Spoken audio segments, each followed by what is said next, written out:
My dad almost unalived me and my mom, but she refused to press charges and insisted we let him back into our lives. I listened to her, but then he did it again. I came home from college one day to find my father drunk, towering over my mother in the kitchen and nailing down blows on her midsection. She had her arms wrapped around herself for protection, but he kept shoving them aside. I instantly dropped my bag and rushed over, and without thanking, slapped him on his temple. I then shoved him off of her and turned around to check if my mom was okay. While I was doing that, I forgot to pay attention to my dad, who had now picked up a chair. He swung it through the air, and it connected directly on my spine. I collapsed, and my dad picked me up by the collar. I proceeded to spit in his face and call him a sociopathic, good-for-nothing motherfucker who deserves to die, and with I went for the low blow. I kneed him down there, and he instantly let go. He fell down and started wincing in pain. I once again went to check on my mother, but not even 30 seconds later my dad was back on his feet. He came from behind and put me in a chokehold. I felt myself starting to lose air, but then I got a hold of a screwdriver that was on the counter and stabbed him in the arm with it. His grip loosened, and I was able to get free, but he was still standing. He took the screwdriver out and started swinging it at me. At that moment, the police knocked on our door. My mom answered the door, and by the time they came in, my dad once again had me on the floor. He was wailing down blows on my ribs, and they forcefully pulled him off. After the cops took my dad away, however, my mom refused to press charges. Even though she had bruises all over her body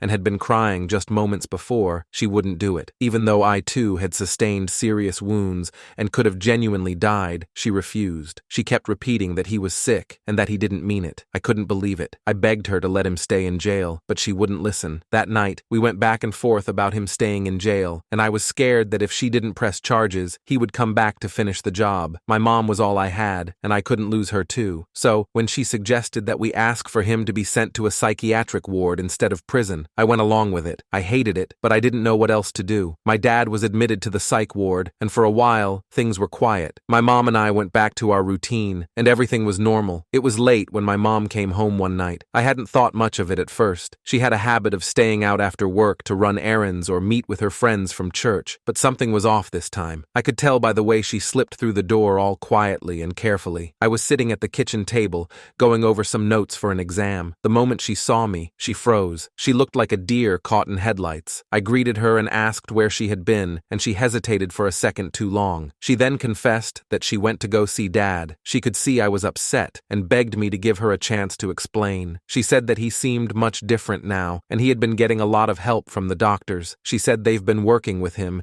and even said that if he kept up such good behavior, he would be released soon. I couldn't believe that she went up there without me. She could have been hurt or worse, but she told me that it wasn't like that. She wanted to see for herself how he was doing, and she could see he was really trying this time, and he apologized. She told me that he asked about me and said he missed his boy. He may have my mom and the doctors fooled, but there wasn't much getting to me. I knew that this was just another one of his stunts. He'd go crazy, apologize, and things would go back to normal for a couple of months until his next episode. This was a tale as old as their marriage. I didn't understand much growing up, but as I got older, I realized the pattern that he put my mom through. When I was a kid, I watched my mom getting ready. She was always beautiful, even when she was stressed or tired like she was that night. She was sitting at her vanity, putting on makeup to go to my grandparents' house for dinner, but there was something different this time, something my innocent mind couldn't comprehend. I asked her why her eyes looked like a raccoon, and she froze for a second. The brush in her hand stopped midair. She looked at me through the mirror. Her eyes were swollen and dark purple around the edges. She told me it was nothing, and that she just had allergies. I told her that maybe she should take some medicine to fix her eyes, and she said she would do so when we got back home. I didn't know much back then, but I knew the difference between an accident and when my dad got angry. He'd been in one of his moods earlier that week. I remember the yelling and the way his voice boomed through the house. He always found something to complain about, like dinner being too salty or the laundry not being folded the way he liked. Little things always set him off. Later that night, when we were sitting at my grandparents' table, everything seemed normal. My dad laughed, joked, and acted like the perfect husband in front of them, and my mom smiled along. I watched how her smile didn't quite reach her eyes, and how she flinched when my dad reached across the table to pass her the bread. I knew something wasn't right back then, but I didn't know what. All I knew was that whenever my dad was angry, something bad happened, and my mom always tried to pretend like it didn't. Fast forward to now, Mom went to see Dad, and she thinks he's changed just because he told her what she wanted to hear, just as he did time and time again. I told her that he was a psychopath, and that he knew exactly what to say to make her believe believe him. She started defending him, saying that I didn't know what I was talking about, and I didn't see the remorse in his eyes like she had seen. She swore up and down that he was getting better and wasn't the same person he was when they admitted him. I tried to explain once again that he was manipulating her. She doesn't see it because she doesn't want to. How many times did he have to hurt her before she got it? Tears formed in her eyes, and I realized what I said. I didn't mean to hurt her. That was the last thing I wanted to do, but she didn't understand. She said she just wanted to believe that he could change and that he wasn't beyond help, and I told her that I wanted to believe that she deserved better and that she'd stop putting herself in danger for him, but that didn't seem to be happening either. We stood there in silence for a long time. She wiped a tear from her cheek, but I could see that she wasn't backing down on this, and that's what terrified me the most. No matter what he did, she always believed he was worth saving. I told her again that I knew she loved him, but he wasn't safe, and if she kept going back to him, she would get hurt again. I told her that she couldn't save him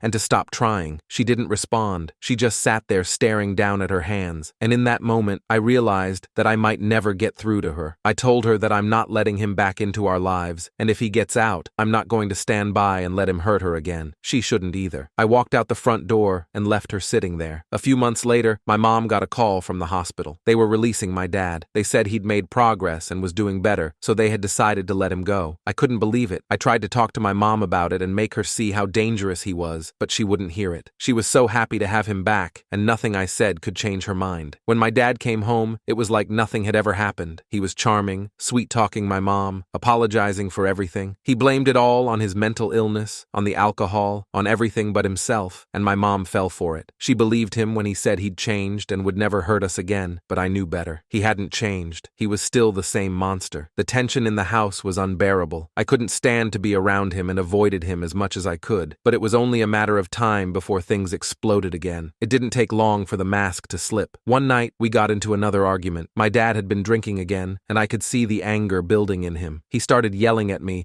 and called me everything but a child of God. He said I was worthless and that I'd never amount to anything, then said that I think I'm better than him just because I was going to college. I stayed quiet and hoped that he'd drop it if I didn't engage with him, but that seemed to only make him angrier. He took a step towards me and said I couldn't even look him in the eye. The alcohol on his breath burned my nostrils. I told him I was going to bed, and he shoved me, saying that I thought that I was tough. I started to walk to my room without a word when I felt something thick smack the back of my head. He had hit me with a beer bottle and charged at me. It was the same old routine, but this time I didn't back down. My mom heard the commotion and ran to the living room. She tried to break us up. Then he smacked her. She fell to the floor and held her face, silently screaming to herself. I looked over at her and felt rage rush throughout my body. I knocked my dad to the floor, and his drunken body couldn't get back up. He laid there, gasping for air. After that, I called the police again. This time, I pressed charges. I wasn't going to let my mom talk me out of it. My dad was dangerous, and he needed to be locked up. The court process was long and painful. My dad tried to manipulate everyone, even the judge, but the evidence was clear. There was no hiding what he'd done. There were scratches and bruises all over my body, and I had to go to the hospital to get a few pieces of glasses out of my head and stitches. My mother also had a bruise on her face from his slap. There was no coming back from this, or fooling anyone this time. Our lawyer laid out the evidence methodically. Each charge, each incident of violence, and each police report over the years painted a clear picture. My dad wasn't just a man who'd had a bad moment. He was someone with a long, troubling past that was all right there in black and white. The judge, who had been somewhat passive until this point, leaned forward as she presented the history. Assault charges, domestic violence reports, and even a restraining order from a past relationship were documented. He had years of unchecked behavior. The judge took his time reviewing the criminal record and medical reports our lawyer submitted. The legal battle suddenly seemed much clearer. With the long-standing history of violence and psychological instability laid out before him, the judge's perspective shifted. Our lawyer included testimonies. There were statements from neighbors who had witnessed the violence, medical records of my mom's injuries, and even my own hospital visits, which added another layer to the case. With his history of violence and the weight of the evidence, the judge ordered that my father be committed to a psychiatric facility indefinitely. That's when my dad realized there would be no more apologies, second chances, or manipulation. This time, it was over. He broke down in the middle of the court. He pleaded for my mom to save him and looked to me for support. He begged the judge to take back his sentencing, and the police took him away in handcuffs. I was beyond relieved. I looked to my mom to hug her and celebrate, but instead of feeling relieved, my mom was devastated. She blamed me for everything. She said I'd ruined her life, life, and that I'd taken away the man she loved. She couldn't see that I'd saved her, that I'd saved both of us. She said that she never wanted to see me again and screamed at me in the middle of the courtroom. The judge slammed his gavel down to regain order in the court. We left, and when we got home, my mom disowned me. It broke my heart, but I had to walk away. I couldn't stay in a house where I wasn't wanted, where my own mother chose her abuser over me. My dad is gone for good, and my mom made her choice. I'm on my own now, trying to pick up the pieces of my life. Life without my mom wasn't something I had ever prepared for. Even though she had chosen him over me, it didn't make leaving any easier. I walked out of that house with nothing but a few clothes and the weight of a broken family on my shoulders. I stayed with a friend for a while and crashed on their couch until I could figure things out. At first, I didn't talk much. Everything felt like it had crumbled all at once. My dad was finally locked away, but the cost was my mom. She was the one person I thought would always be in my corner, no matter what. I had fought to protect her, even when it meant turning my back on her love for him. I get up early, head to classes, go to work, and come back to an empty space. My routine is the only thing that keeps me going. Sometimes, I wonder how my mom's doing, if she's lonely in that house, or if she regrets the things she said. But then I remembered the look in her eyes that day in court, and I knew I couldn't go back. Even if she called me tomorrow, I wouldn't know how to be her son again. I used to think I could save her, that if I just fought hard enough, stood my ground, or found the right words, my mom would finally see what I saw. For years, that hope kept me going, that one day she'd realize I was right. But that day never came. I don't know exactly when it hit me. Maybe it was after months of silence, waiting for a phone call that never came. The truth is, you can't save people who don't want to be saved. I thought if I loved her enough and sacrificed enough of myself, I could pull her out of the mess she was in. But I was wrong. She didn't want to be saved, and there's nothing you can do about it. I don't hold it against her. Not anymore. I used to, but I see it now for what it is. She wasn't strong enough to let him go. She couldn't save herself, and I couldn't do it for her.